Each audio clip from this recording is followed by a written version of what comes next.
guess who found a phone stand? It is probably going to take me a little bit of practice to figure out how to set it up and whatnot. However, it is significantly better than the resting on top of a water bottle situation that we had going on last time. So, today what we're going to be doing is making, to be honest, I have no idea what to call this yet, but I will put some pictures on screen from Pinterest of the vibe I'm trying to create.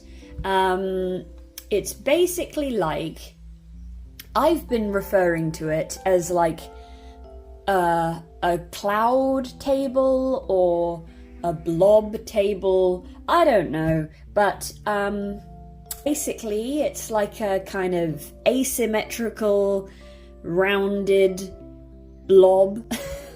Not the best explanation or description, I should say. However, hopefully, again, inserted pictures, hopefully you know what I am getting at.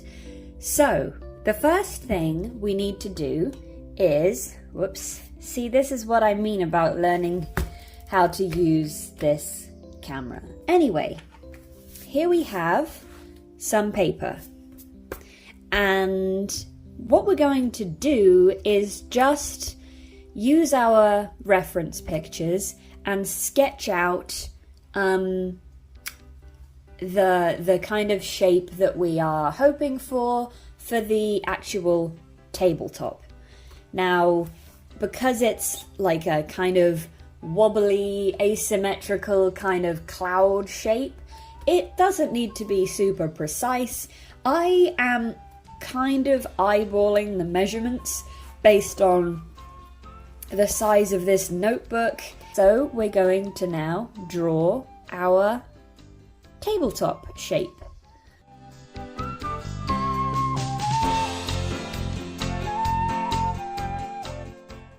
Here we have our tabletop drawn. It's, like I said, it's just a freehand kind of shape, but as an approximate, I can give a measurement for you. So it's just over, I'd say about 16 centimeters wide or long, and probably from the highest section, I have it the wrong way round, 8 centimeters. But again, it's all kind of up to interpretation, obviously it's going to be based on what kind of doll you're making this for. I am making this for about 1/6 scale. So like Barbie and Rainbow High, that kind of range. That's about all I can say. But yeah, so free-handed shape. The next thing we're going to do is cut this out.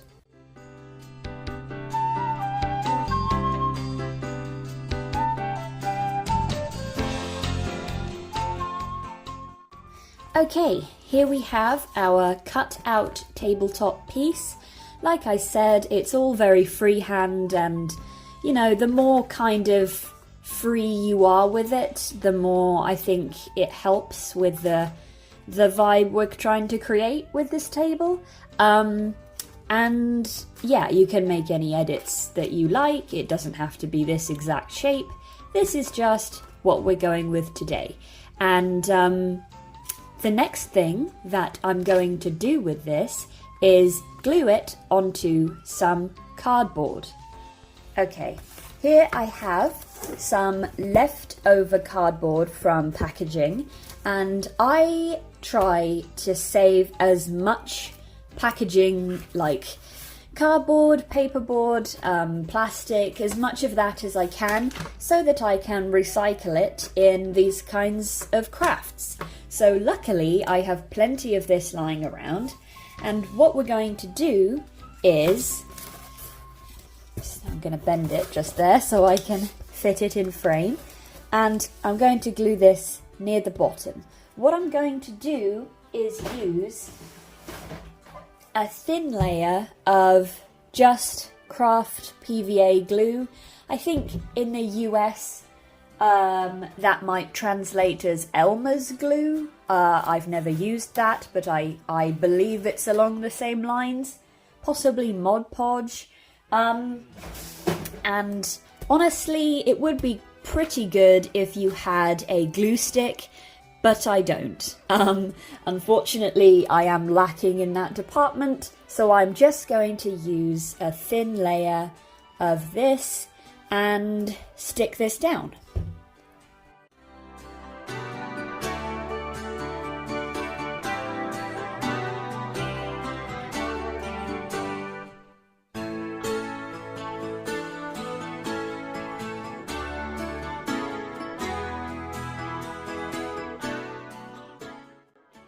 Okay, now that we have our tabletop pattern piece stuck down, it's preferable if you give it a couple of minutes to dry a bit, but thankfully, because we used a thin layer, that shouldn't take too long, and it should adhere quite nicely straight off the bat. So what you want to do now is cut around the shape. Out of the cardboard, obviously.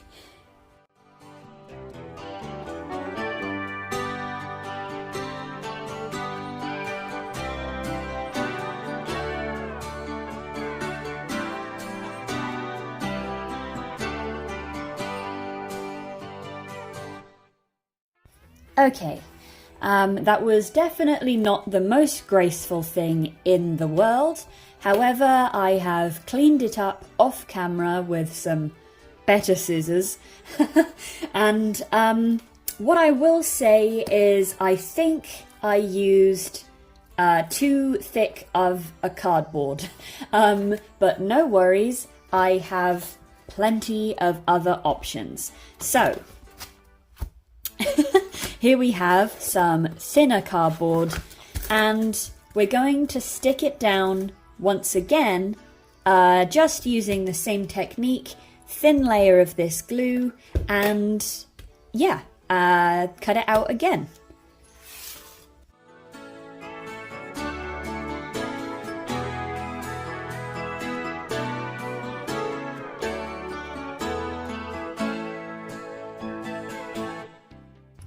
Okay, now you want to press down quite firmly on there, just so that any excess glue kind of squeezes out the side there, and that will decrease your drying time a little bit and prevent warping, because we are working with a kind of paper substance here.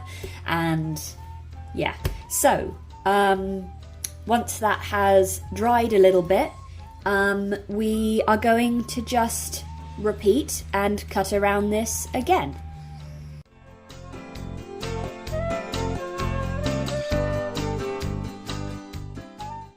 Ta-da!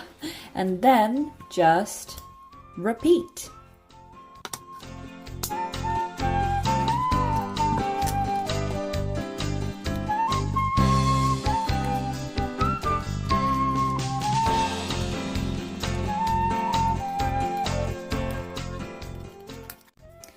Okay, now I am going to stop at this thickness for my table, at least in terms of cardboard layers, like actual cardboard, mostly because that first layer that I used was a little bit too thick.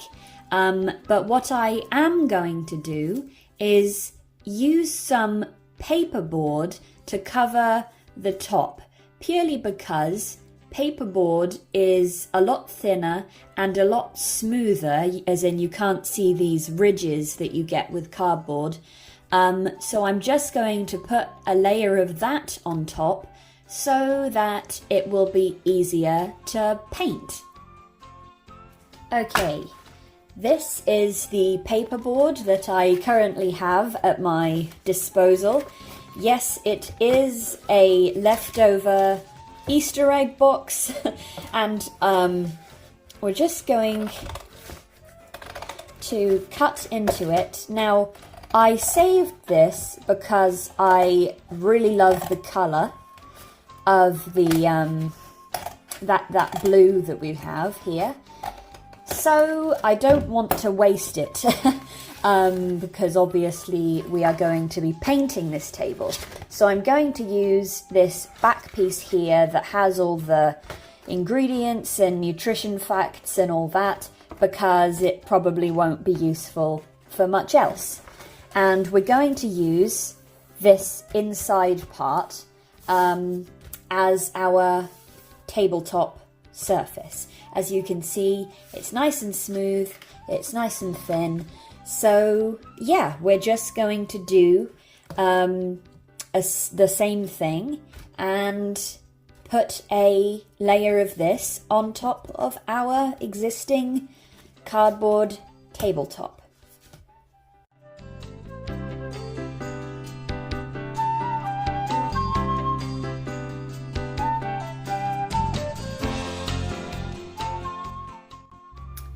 Okay, here we have our tabletop with the paperboard top.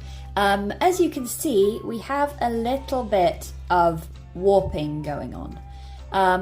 That's not ideal. So I'm just going to try and bend it back straight, and if necessary, we could try and flatten it under a book or something while the remainder of the glue dries, just to make sure that we end up with a flat tabletop.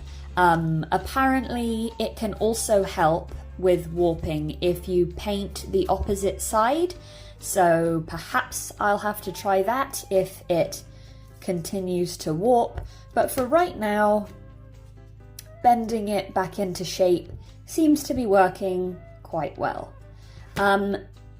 Which brings us to the next step. Now, obviously in cardboard, there are all these little open cells, which will not be very useful when we are trying to paint.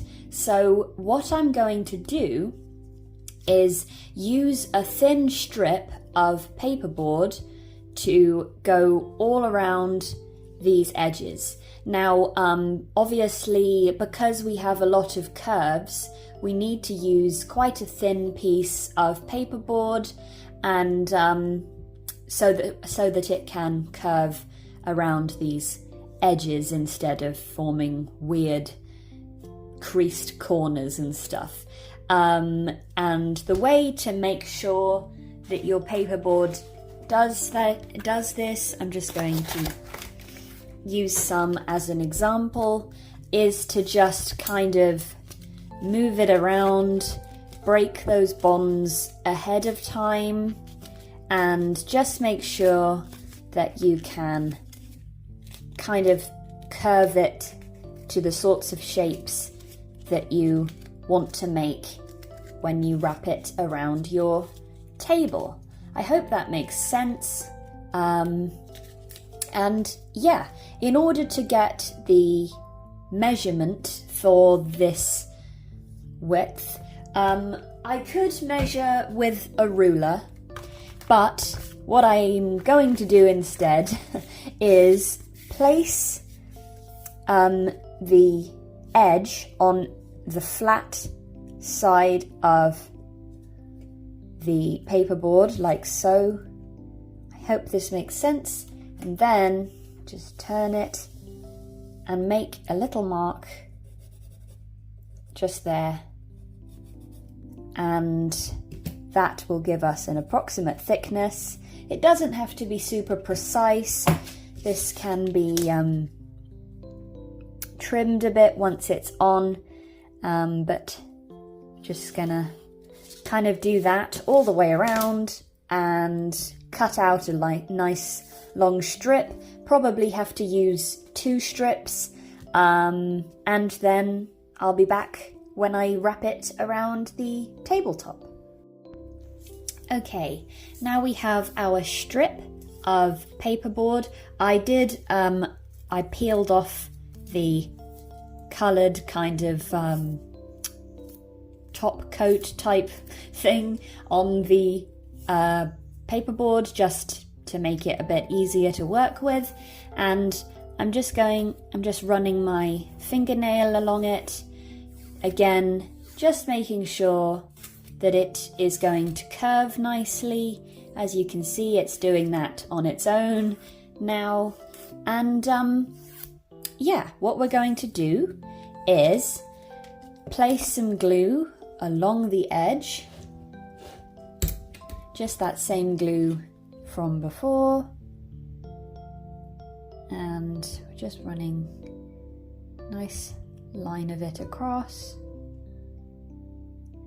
Now I will more than likely need, a couple of strips like this, but I'll just show you with this one.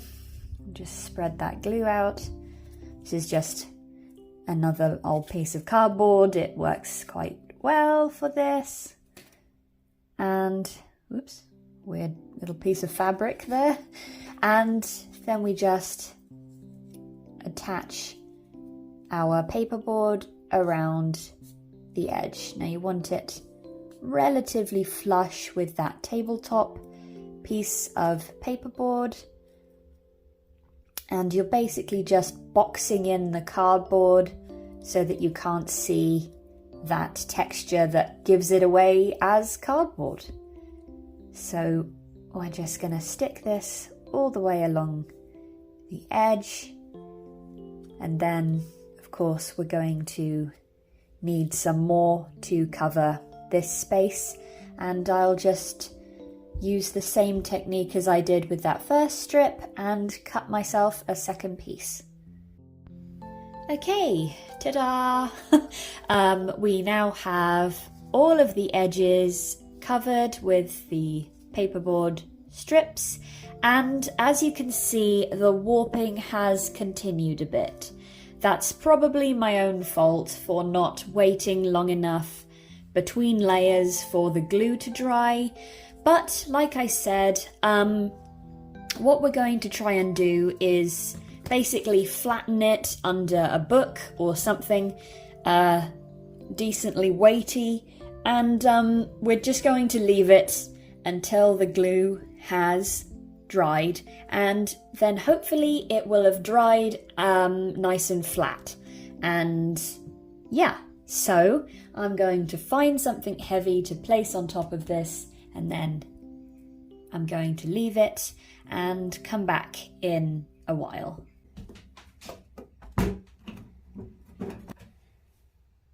Sorry for the lighting change, but we are back.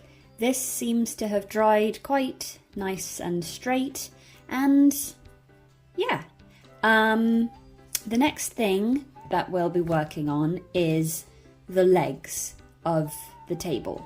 Now, I'm going for a coffee table, which obviously means the legs don't have to be very tall, and it also means that we have a few options for legs. First, and probably most simple to explain option, is these bottle caps. Now these I saved from, I believe they were like vitamin sprays, and yeah, one of the bonuses of crafting and one of the reasons I enjoy it so much is the recycling potential. So I kept these just in case, and I think they could work quite nicely. They're about the right height, I think, for a coffee table. And obviously they have the benefit of being sturdy and uniform and easy. Sorry, my cat is interrupting. Anyway, so in some of the reference pictures, the tables do have very just cylindrical, smooth legs like this, and I would obviously paint these white to match, and that's an option. However, in some of the other reference pictures, the legs of the table are more of an asymmetrical, kind of natural, almost clay look to them. And I think I personally prefer that because it goes so nicely with the shape of the tabletop.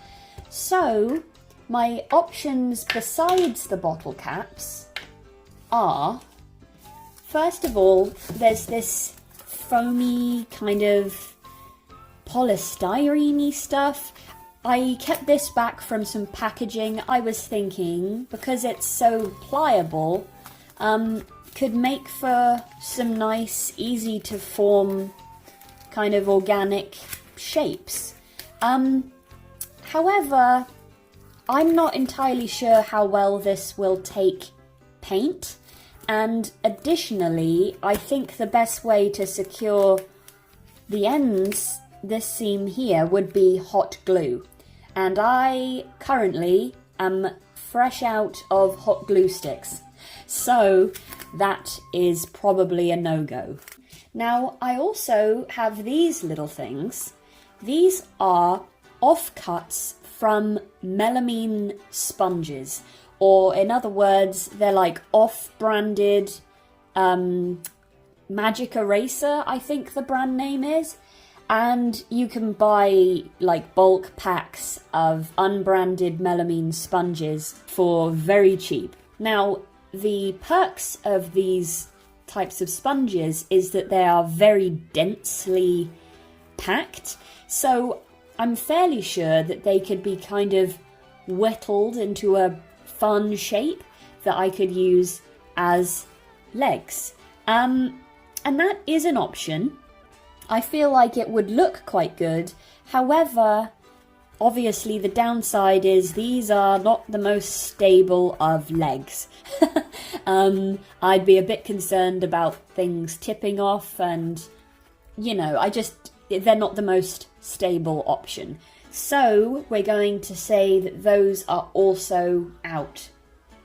The last option is more paperboard. This is just more of that Easter egg box from earlier that we used for this top and this strip around here.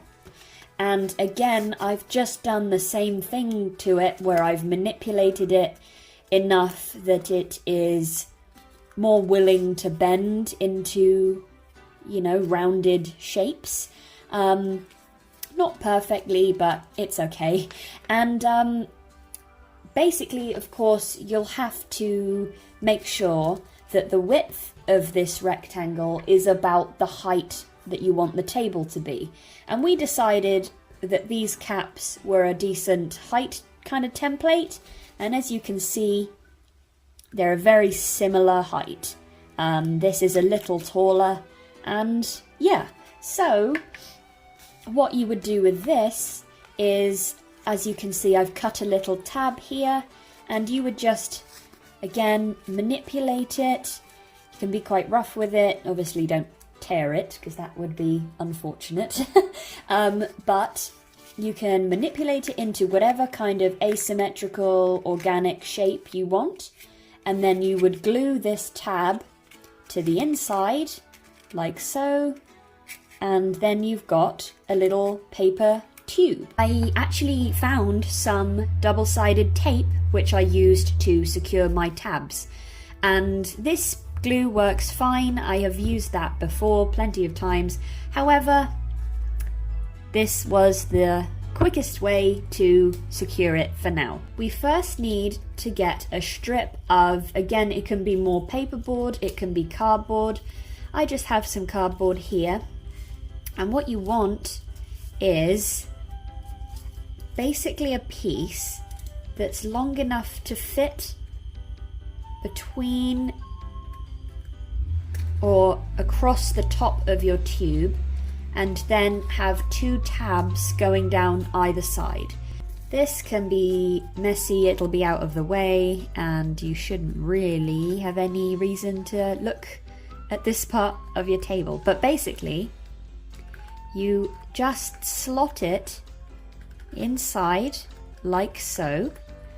turn it upside down, and basically you secure those folded tabs to the inside of your tube, and don't want to make it too wide like I have, otherwise you end up with a bit of a cube shape. But again, just for the sake of this demonstration, that's how you give yourself a surface that you can then glue onto the underside of your tabletop. So I am going to do this properly, and then I will come back and show you, or maybe I'll try and record some more of it, and yeah, I'll be back. I did do most of this off camera, but I went with this kind of asymmetrical kidney bean kind of shape, and I decided to sub out the cardboard for just some more paperboard because it's easier to work with and easier to bend on a smaller scale. So here we are. Obviously those two tabs are, I don't know if you can see that, they are secured to the inside, and then we just have this nice flat surface that we can secure to the bottom of our table. We can do this just with some more of this glue. There we are, and spread it around with this, and I do want to also add some on these edges, just like it's like an extra layer of adhesive, I suppose.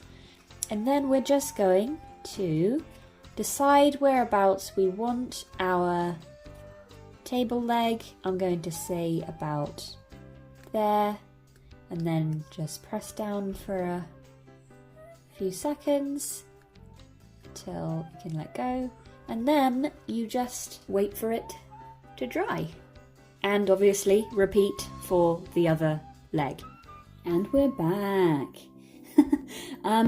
It has dried. There is a little bit of tackiness still, but I just left it overnight, and now we have a fairly solid table.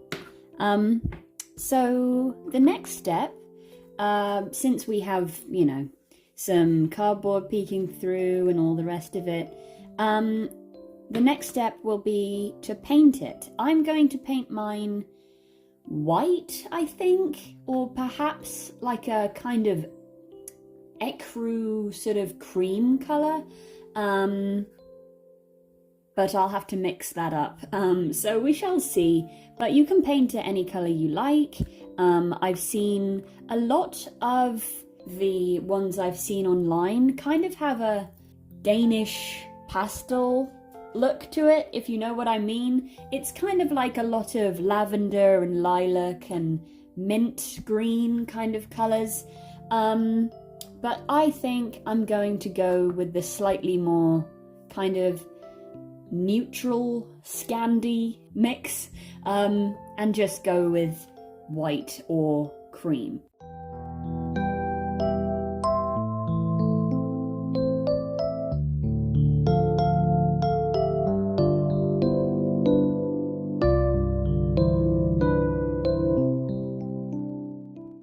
So, after I think it was 2 coats of paint, we have a nice evenly coloured table, and it's not entirely dry yet. I left it outside in the sun for a while. It's still a little bit tacky, but as you can see, that's pretty much how it's going to look in its final form. And yeah, so now we just wait for it to dry, and I will show you it in context of some other doll items.